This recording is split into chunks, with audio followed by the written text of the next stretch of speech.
Do you wanna know? Hello everyone, mega love shout out sa lahat. Andito ako ngayon guys sa aking Drift Foods. Ayan, andito ako sa aking Vanda Orchids. Kung napapansin ninyo, itong Vanda Orchids ko na ito ay masyado na siyang mahaba. Ayan, marami na rin siyang mga ugat at saka namumulaklak siya ngayon. Ayan. Napakabango nito guys. Kahit ganito lang siya or ganito lang ka simple yung kulay niya, pero matutuwa kayo dahil napakabango niya. Buong araw talagang maaamoy mo yung bango ng kanyang mga petals. Ayan, tapos siya, merong mga insekto na dumadapo sa kanya dahil nga siguro sa amoy. Tapos meron na siyang mga malalaking ugat dito banda. Kaya plano ko na putulin siya dito kasi ayan meron din siyang bagong maliit pa na ugat. Tapos itong ugat na ito naman napakahaba na niya. Ayan, so ang plano ko para magkaroon siya ng maraming or magkaroon siya ng kikis para i-propagate, gusto ko siyang putulin dito banda. Ayan, so dyan ko siya puputulin kasi meron na siyang mga ugat dito sa taas. Ayan. Kasi ayan yung ugat na yan kumakapit na sa drift food. So pag nagputol kasi tayo ng ng Vanda Orchids, ayan dito ko siya puputulin. Tapos kung magputol kasi tayo ng or balak nating putulin ang ating Vanda Orchids, kailangan meron siyang mga ugat dito sa taas. Pero sa ngayon hindi ko muna siya puputulin dahil meron siyang bulaklak. So gusto ko sanang malanta muna yung mga niya, yung bulaklak niya bago ko siya putulin. Kasi gusto ko magkaroon ng ng mga kikis kasi masyado na siyang mahaba, tapos wala pa rin siyang kahit isa, wala pa rin siyang kikis kahit isa. So dito banda, dito ko siya puputulin dahil meron na siyang ugat dito sa taas. Ayan, so isa yung paraan guys kung gusto ninyong magkaroon ng mga kikis ang inyong mga mga Vanda. So isa itong paraan guys kung gusto ninyong magkaroon ng mga kikis ang inyong mga Vanda Orchids, lalo na kung mahaba na sila.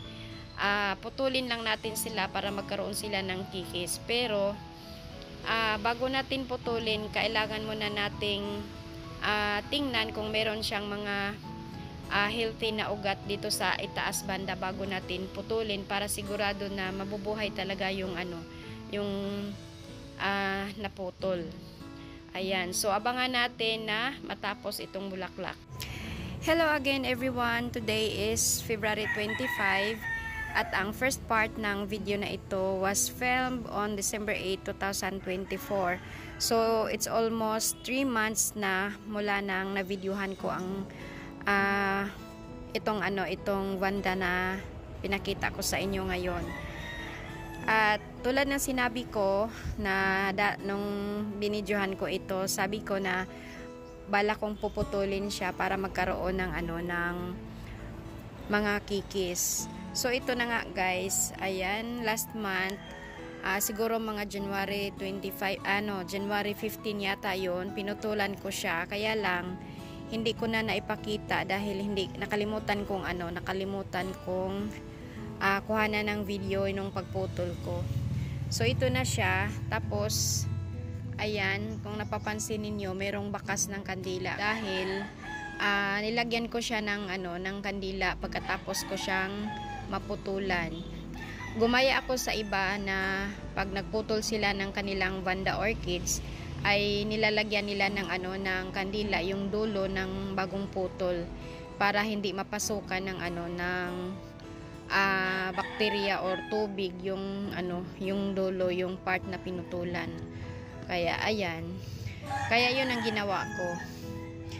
So kung naalala ninyo guys, sa first part ng video ay ito yung pinakita kong pinaka last na na ugat na maliit pa yon dito, hanggang dito pa yon, pero ngayon ayan kumapit na sa sa drift food. Tapos ngayon na meron na naman siyang bagong mga ugat, napakalaking ugat. Ayan ang taba-taba ng ugat. Iyan na, ito na yung ano, ito na yung bago. Dati ito yung last. Tapos itong ugat na ito ay maliit din nung time na yon. Tapos ito maliit din pero ngayon kumapit na talaga siya.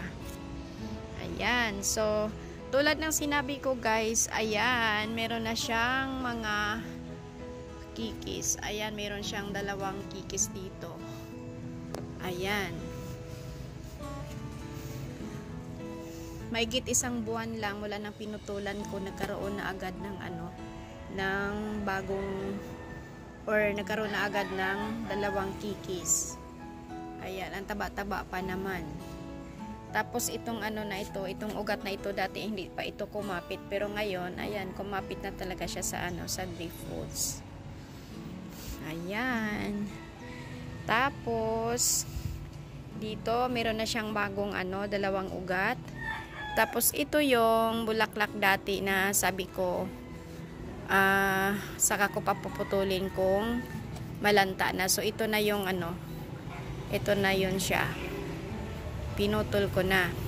Tapos ngayon guys, meron na naman siyang bagong spike, or itong isa ano na nag-open na talaga. Ayan oh, meron na siya. Tapos meron pang isa dito, so bali dalawa talaga yung ano niya, bagong bulaklak niya. Ayan. Ano kasi to guys, kahit ganito lang siya kasimple, kahit ganito lang yung itsura ng bulaklak niya, pero ang gusto ko dito kasi napakabango niya. Ayan, napakabango niya talaga, at saka ano, hindi siya madamot magbigay ng bulaklak. Ayan, so dalawa pa, ayan oh, kabubulaklak lang noong December, pero ngayon meron na namang dalawang ano, dalawang spike ng bulaklak. Ayan, kahit nga ngayon guys, ano ngayon eh, hapon, pero hanggang ngayon, mula umaga hanggang hapon, napakabango niya. Ayan. Hindi nga lang siya masyadong maganda yung kulay, pero okay lang kasi ano naman siya, napakabango naman niya. Ayan, at saka napaka-healthy din niya guys.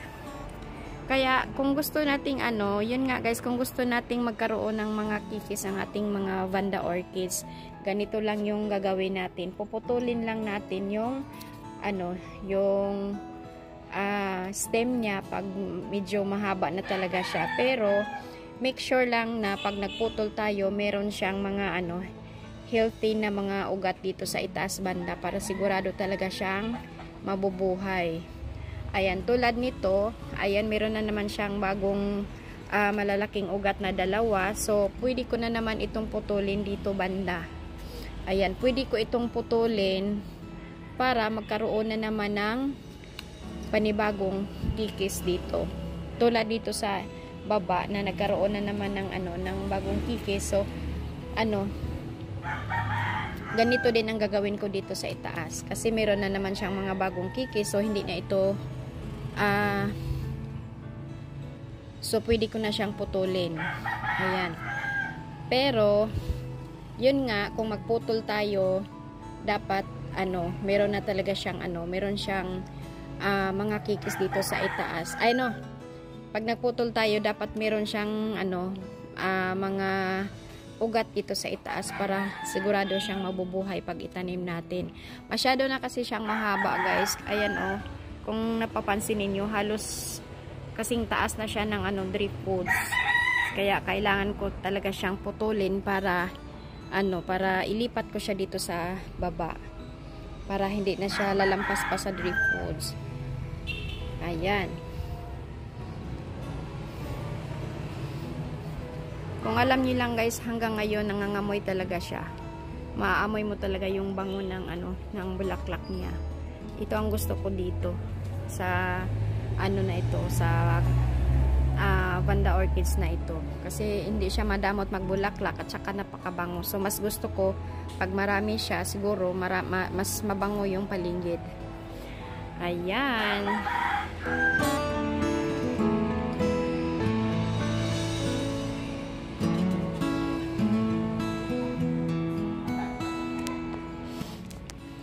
So ayan guys, dito ko na lang ano, tatapusin ang aking video. Ito lang muna yung ano, yung mai-share ko sa inyo ngayon. So maraming salamat sa inyong oras sa panonood. Sana ay nag-enjoy kayo dito sa aking video at sana kahit papaano ay meron kayong natutunan. Ayan, maraming salamat sa mga nag-subscribe at sa mga hindi pa nag-subscribe. Please subscribe sa aking munting channel at paki-like at share na rin. Ayan, have a nice day everyone. Bye!